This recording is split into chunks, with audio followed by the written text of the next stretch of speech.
قرآن کی وہ آیت، وہ سورت جو میں نے خطبہ مسنونہ کے بعد تلاوت کی ہے، وہ بہت مشہور سورت ہے اور ہر مسلمان کو، بچے بچے کو یاد ہوگی۔ والعصر، زمانے کی قسم۔ آج پھر میں معذرت چاہوں گا اس معاملے پر کہ اللہ قسم کیوں کھاتا ہے اور قسم کھانے کی ضرورت کیوں ہے، اور اللہ کو قسم کھانے کی ضرورت کیوں؟ کیونکہ یہ بہت لمبی ایک بحث ہے اور علمی بحث ہے۔ زمانے کی قسم، ان الانسان لفی خسر، اور وہ زمین پر جتنی بھی انسانیت کو تم دیکھ رہے ہو، ساری کی ساری انسانیت نقصان ہی نقصان میں ہے۔ سرتاپا، سر سے لے کر پیروں تک وہ نقصان ہی نقصان میں ڈوبی ہوئی ہے، خسارے ہی ہے۔ اور اس کا ہلکا سا اشارہ میں نے کیا تھا، نقصان میں کیوں بتایا اللہ تعالیٰ نے؟ امام راضی اپنا واقعہ بیان کرتے ہیں، اور برف بیچنے والے کی ایک مثال میں نے آپ کے سامنے رکھی۔ امام راضی کہتے ہیں صبح جب میں بازار میں کسی کام سے نکلا تو ایک برف بیچنے والے کو دیکھا کہ وہ برف بیچ رہا ہے، اور اس نے اس کی قیمت لگا رکھی ہے 2 روپے کلو۔ کہتے ہیں جب ہم ظہر کی نماز پڑھ کے نکلے تو اس نے برف کی قیمت گھٹا دی 1 روپے کلو۔ عصر کی نماز پڑھ کے جب میں آیا تو دیکھا کہ اس نے برف کی قیمت اور کم کر دی 50 پیسے کلو۔ مغرب کی نماز پڑھتے پڑھتے اس نے برف کی قیمت اور کم کر دی 25 پیسے کلو۔ برف نہیں بک رہا تھا، اس نے سوچا چلو کم کرتے جاؤں شاید بک جائے۔ عشاء کی نماز پڑھ کے جب میں آ رہا تھا تو برف بیچنے والا یہ کہہ رہا تھا لوگوں میرے برف کو آؤ، ایسے ہی لے جاؤ، کم سے کم اس کا ٹھنڈا پانی تمہارے بچے اور تمہاری بیوی پیئیں گی تو کچھ دعا دے گی، فری میں لے جاؤ۔ امام راضی کہتے ہیں کہ میں گھر پہ آیا اور کھانا کھا کر جب بستر پہ لیٹا تو قرآن کی چند آیتیں سورتیں پڑھ کر میں سوتا ہوں۔ جب میں بستر پر گیا اور قرآن کی 2-4 سورتوں کی میں نے تلاوت کی تو میری نظر قرآن کی اسی سورت کی اوپر پھر پڑ گئی، والعصر ان الانسان لفی خسر، زمانے کی قسم، لوگ نقصان ہی نقصان میں۔ اب مجھے نقصان سمجھنے میں زیادہ دقت محسوس نہیں ہوئی کہ اللہ نے نقصان میں کیوں کہا۔ جیسے برف دھیرے دھیرے گھلتا جاتا ہے، اس کی قیمت گھٹتی جاتی ہے، اسی طرح انسان ایک دن 2 دن، ایک مہینہ 2 مہینہ، ایک سال 2 سال آگے بڑھتا جا رہا ہے۔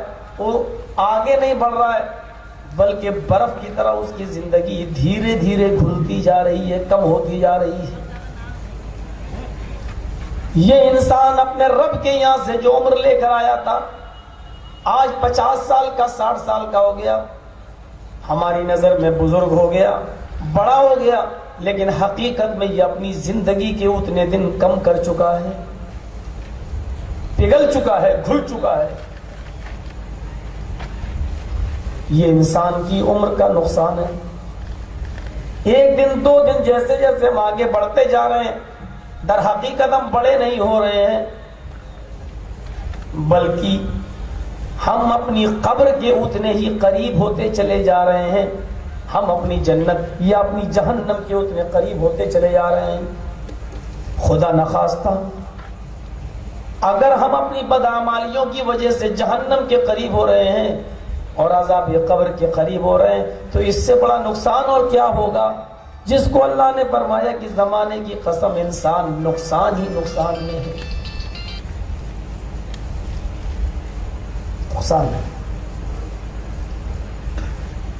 الا الذین آمنوا وعملوا الصالحات، وہ لوگ نقصان میں نہیں ہیں، جو لوگ نقصان میں نہیں ہیں ان کو الگ کر دیا، یعنی وہ اپنی عمر چاہے کتنی گزاریں اور آگے بڑھتے جائیں، 1 دن 2 دن، 1 سال 2 سال 10 سال آگے بڑھتے جائیں، تو حقیقت میں وہ نقصان میں نہیں ہے. وہ کون لوگ ہیں جو نقصان میں نہیں ہے؟ چاہے وہ 60 سال کے ہو جائے، 70 سال کے ہو جائے، 80 سال کے ہو جائے. فرمایا الا الذین آمنوا وعملوا الصالحات، جو ایمان لائے اور ایمان لانے کے بعد جنہوں نے صالح عمل کیا، عمل صالح، نیک عمل کیے، ایمان لائے اور نیک عمل کیے، یہ لوگ نقصان میں نہیں. ایمان اور ایمان کے فوراً بعد عمل صالح. ایمان کے تعلق سے پوری تقریر اور عمل صالح کے تعلق سے پوری تقریر، جو ابھی فی الحال کچھ دنوں پہلے، کچھ مہینوں پہلے ہوئی تھی کربلا چوک پر، اس کی CD آپ منگا لیں، پوری ایمان کے اوپر اور ایمان کے اثرات انسانی زندگی کے اوپر کیسے پڑھنے چاہیے. اور صحابہ کرام جب ایمان لائے تو ایمان کے اثرات صحابہ کی زندگی پر کیسے پڑے تھے، وہ پوری 1.5-2 گھنٹے کی تقریر CD میں بند ہے، وہ آپ سن لیں، کیونکہ بار بار کسی چیز کو نہیں دہرایا جائے گا. وہ ایمان تھا صحابہ کرام کا. قرآن کی آیت آئی، فوراً اس کے اوپر عمل، یہ ان کا ایمان تھا. ہمارے یہاں صورتحال یہ ہے کہ مولوی صاحب کیا بات ہے، میں قرآن کی تلاوت بھی کرتا ہوں، مولوی صاحب ہم 5 ٹائم کی نماز بھی پڑھتے ہیں، پھر بھی گھر میں روزی روٹی، پھر بھی گھر میں برکت نہیں ہوتی ہے. دیکھیے تو کسی نے ہمارے گھر کو بندوا تو نہیں دیا، کسی نے کوئی جادو ٹونا تو نہیں کر دیا. یہ الٹی سوچ ہے ہماری. ہم کیا سوچتے ہیں؟ نماز پڑھ رہے ہیں تو برکت ہونی چاہیے، روزہ رکھ رہے ہیں برکت ہونی چاہیے، قرآن پڑھ رہے ہیں تو برکت ہونی چاہیے، اور نہیں ہوتی ہے تو ہم کہتے ہیں پتہ نہیں کیا بات ہے، سب کچھ کر رہے ہیں پھر بھی برکت نہیں ہو رہی. اور صحابہ کی سوچ کیا تھی؟ جب وہ نماز، ایک صحابی نماز اسلام لائے، نماز پابندی کے ساتھ پڑھ رہے ہیں، تلاوت کرتے ہیں قرآن کی، اور جب ایمان لانے کے بعد ان کے گھر میں برکت شروع ہوئی اور بے تحاشا دولت، بے تحاشا برکتوں نے جب جگہ لے لی ان کے گھر میں، تو وہ آئے اور کہنے لگے کہ اللہ کے رسول، میری سمجھ میں نہیں آ رہا کہ کیا ہو رہا ہے. جب سے میں ایمان لایا ہوں، اسلام لایا ہوں، میرے گھر میں برکتیں ہی برکتیں ہو رہی ہیں، یہ مال، یہ دولت، یہ پیسہ، یہ سونا، یہ چاندی، یہ بکریاں، یہ بھیڑ، یہ دمبے. آپ نے فرمایا یہ تو اچھی بات ہے، لیکن اس صحابی نے کیا کہا؟ اللہ کے نبی کہیں ایسا تو نہیں. سوچ دیکھیے، ایمان دیکھیے، آئے اللہ کے نبی کہیں ایسا تو نہیں کہ میں اسلام لایا، ایمان لایا، نمازیں پڑھی، روزے رکھے، کہیں ایسا تو نہیں کہ میرا رب مجھے اس ایمان اور عمل صالح کی کا انعام اور اس کا بدلہ اسی دنیا میں مجھے دے رہا ہو. آئے اللہ کے نبی کہیں ایسا تو نہیں کہ ان چیزوں کا انعام اور ان چیزوں کا بدلہ کہیں قیامت کے دن ہمیں نہ ملے اور اللہ اس سے ہم کو محروم کر دے. آئے اللہ کے نبی اللہ سے دعا کیجئے میرے لیے کہ اللہ مجھے دنیا میں کچھ نہ دے، لیکن ان چیزوں کا انعام مجھے آخرت میں ضرور دے. ہمارے یہاں نماز پڑھیں، روزہ رکھیں اور برکت نہ ہو تو ہم الٹا سوچتے ہیں کہ مولوی صاحب سب کچھ تو کر رہا ہوں لیکن برکت نہیں ہو رہی، قرآن پڑھ رہا ہوں، اسلام لایا ہوں، نمازیں پڑھ رہا ہوں، برکت نہیں ہو رہی ہے. اور وہاں برکتیں ہوتی تھی تو وہ یہ کہتے تھے کہیں ایسا تو نہیں کہ اللہ تعالیٰ میری ان نیک اعمال کا بدلہ اسی دنیا میں دے رہا اور آخرت میں محروم کر دے. فکر دونوں کی کیا ہے؟ ان کا ایمان کیا تھا، ہمارا ایمان کیا ہے؟ ہم نمازیں پڑھتے ہیں پھر بھی دعا اللہ گھر میں برکت دے، اللہ یہ دے، اللہ وہ دے.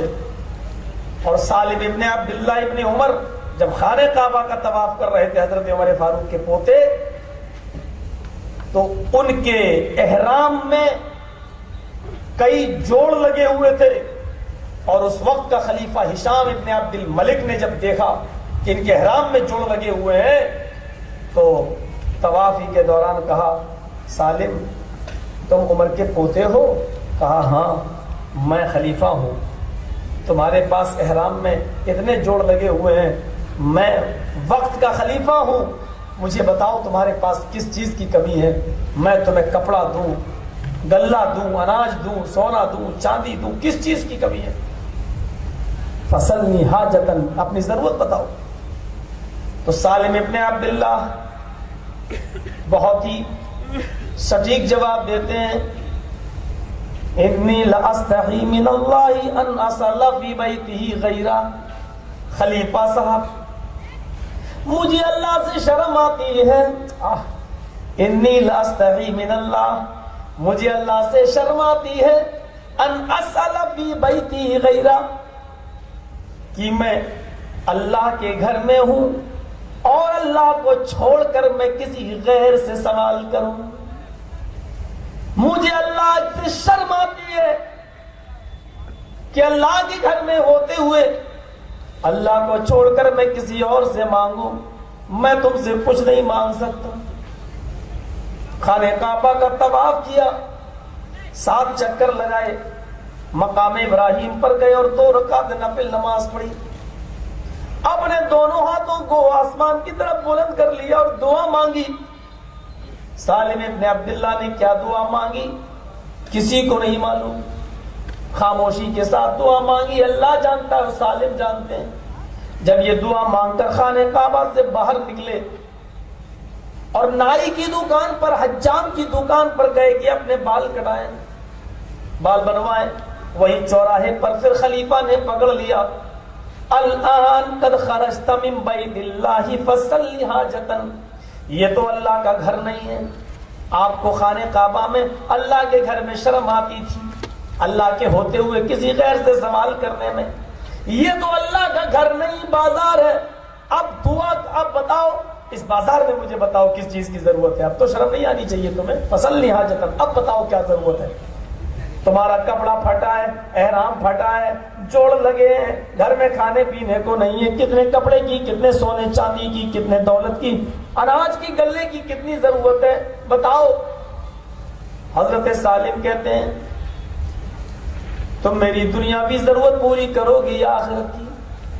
فرمایا سالم آخرت کی ضرورت کوئی کسی کی پوری نہیں کر سکتا، خود اللہ کے نبی اپنی بیٹی سے فرماتے ہیں کہ اگر بغیر عمل کے اس دنیا سے چلی گئی تو تیرا باپ بھی تجھے خدا کے عذاب سے نہ بچا سکے گا، آخرت میں تمہیں تیرے کام نہیں آؤں گا، دنیا کی ضرورت بتا، سونا چاندی غلہ اناج پیسہ دولت کیا چاہیے تجھے؟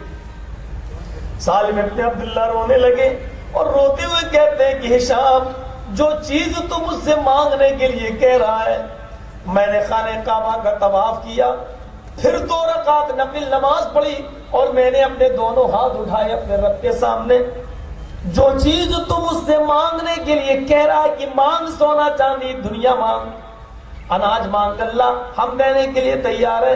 آئے سالم، جب میں نے اپنے رب کے سامنے دونوں ہاتھ اٹھا کر دعا مانگی تو ما سألت الدنیا من یملکھا فکیف اسألھا من لا یملکھا، جو چیزیں تو مجھ سے مانگنے کے لیے کہہ رہا ہے، جب میں دونوں ہاتھ اٹھا کر دعا مانگ رہا تھا تو یہ ساری چیزیں، یہ دنیاوی چیزیں تو میں نے اپنے رب سے بھی نہیں مانگی، اس کے گھر میں ہوتے ہوئے میں نے یہ چیزیں تو اپنے رب سے بھی نہیں مانگی جو دنیا کا مالک ہے۔ ما سألت الدنیا من یملکھا، یہ دنیا تو میں نے اپنے رب سے بھی نہیں مانگی جو اس دنیا کا مالک ہے۔ فکیف اسألھا من لا یملکھا، تو پھر اس سے دنیا کیا مانگوں جو دنیا کا مالک ہی نہیں ہے۔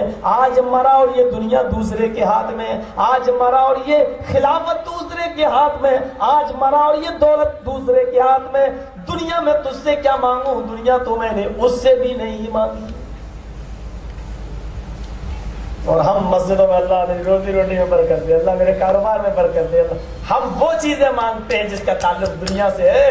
ان کا ایمان دیکھو، وہ اپنے رب سے بھی دنیا نہیں مانگتے تھے، اللہ دنیا میں بھوکا رہنا گوارا ہے، اللہ دنیا میں پیاسا رہنا گوارا ہے، دنیا میں منظور ہے مجھے، لیکن آخرت میں اللہ تو مجھے جنت دے، اللہ جہنم کے عذاب سے مجھے نجات دے۔ وہ کیا مانگا کرتے تھے اور ہم کیا مانگتے ہیں؟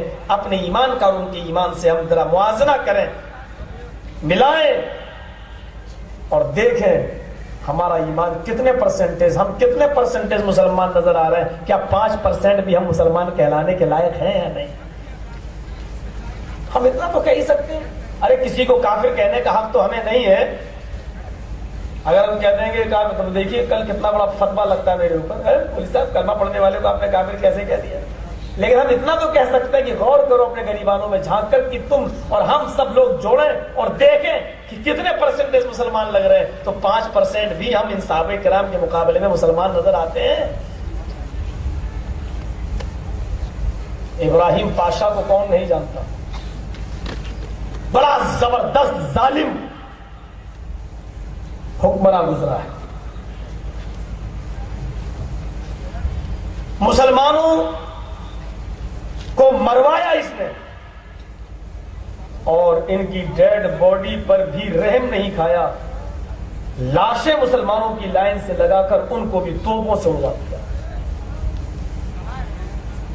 ابراہیم پاشا کے ظلم و ستم سے ہر آدمی کانپتا تھا, تھراتا تھا. لیکن ابراہیم پاشا ہی کے زمانے میں ایک زبردست علامہ گزرے.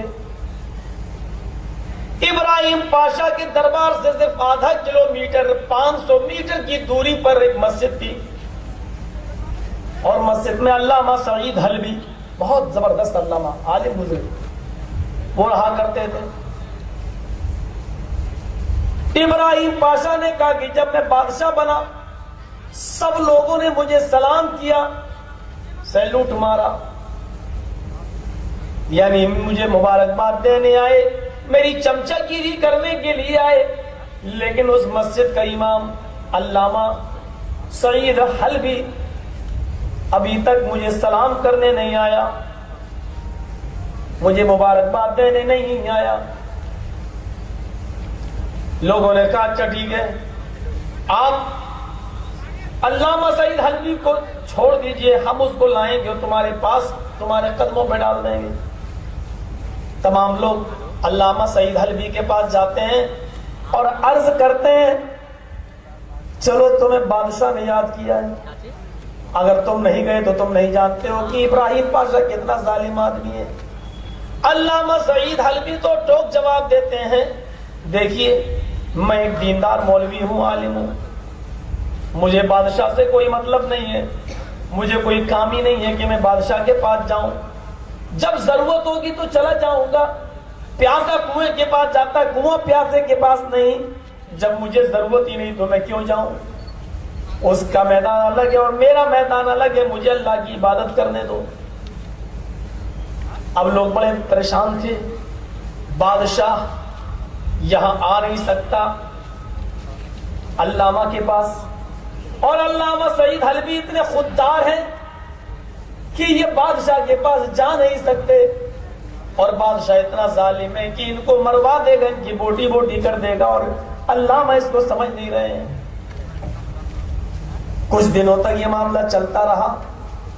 بادشاہ نے کہا اچھا وہ آ نہیں سکتا تو چلو ہم ہی چلتے ہیں, اس سے ملتے ہیں اور اس کے بعد اس کے قتل کا حکم نافذ فرما دیتے ہیں. جو بات بات پر قتل کا حکم نافذ کرتا ہو, ایسے بادشاہ سے سب ڈرتے تھے. بادشاہ نے کہا چلو 500 میٹر دور جانا ہے, وہ مسجد آدھا کلومیٹر کی دوری پر, اس مسجد کا مینارہ بدلا رہا ہے, دکھائی دے رہا ہے, چلیے یہاں تک میری سواری کا انتظام کیا جائے اور فرش بچھوا دیے جائیں, ان فرشوں پر پھول ڈال دیے جائیں. ابراہیم پاشا نے 500 میٹر کا یہ سفر, آدھے کلومیٹر کا یہ سفر بھی بڑے جاہو حشمت کے ساتھ کیا. فرش قالین بچھا دی گئی, پھول برسا دیے گئے, گھوڑا تیار ہے, گھوڑے پر بادشاہ بیٹھا ہوا ابراہیم پاشا اور اس کے 500 باڈی گارڈوں کی تلواریں میان سے نکلی ہوئی بادشاہ کے ارد گرد. بادشاہ گھوڑے پر سوار ہو کے چل رہا ہے, اس کے 500 باڈی گارڈ ننگی تلواریں لے کر اس کے پیچھے پیچھے چل رہے ہیں, اس کے پیچھے پیچھے چل رہے ہیں. گھر کی چھتوں پر عورتیں کھڑی ہوئی ہیں, جہاں سے بادشاہ گزر رہا ہے وہ عورتیں اس کے اوپر پھولوں کی بارش کرتی جا رہی ہیں. آدھے کلومیٹر کا سفر ہوتا ہی کتنا ہے. چشمے زدن میں مسجد آ گئی. مسجد کا دروازہ چھوٹا تھا, اس میں جس کو بھی اندر گھسنا ہے سر جھکا کر ہی گھسنا پڑے گا. بادشاہ کو سر جھکا کر مسجد میں جانے کی یا ایسے چھوٹے دروازے میں گھسنے کی عادت نہیں تھی جہاں سر جھکانا پڑے. بادشاہ نے کہا میں باہر کھڑا ہوں, مسجد کا دروازہ چھوٹا ہے, مسجد کے اندر علامہ سعید حلبی موجود ہے, ان سے کہو کہ بادشاہ تمہیں باہر بلا رہا ہے مسجد کے. جاؤ ابراہیم پاشا باہر بلا رہا ہے, جاؤ. وزیر اندر گئے, بادشاہ کے باڈی گارڈ اندر گئے, سر جھکا کر مسجد میں گھستے ہیں. کیا دیکھتے ہیں کہ علامہ سعید حلبی 10-15 بچوں کو بٹھائے ہوئے محلے کے اور ان کو قرآن کا درس دے رہے ہیں, ان کو قرآن کا سبق پڑھا رہے ہیں, ان کو درس قرآن دے رہے ہیں, سمجھا رہے ہیں. وزیروں نے کہا, چمچوں نے کہا علامہ صاحب بادشاہ باہر کھڑا ہے اور تمہارا انتظار کر رہا ہے, تم اس کے محل میں نہیں گئے ہو, آج پتہ نہیں کون سی بجلی گرے گی, چلو چلو ذرا باہر مل لو, اگر ادھر بھی نہیں جاؤ گے تو بہت برا ہوگا.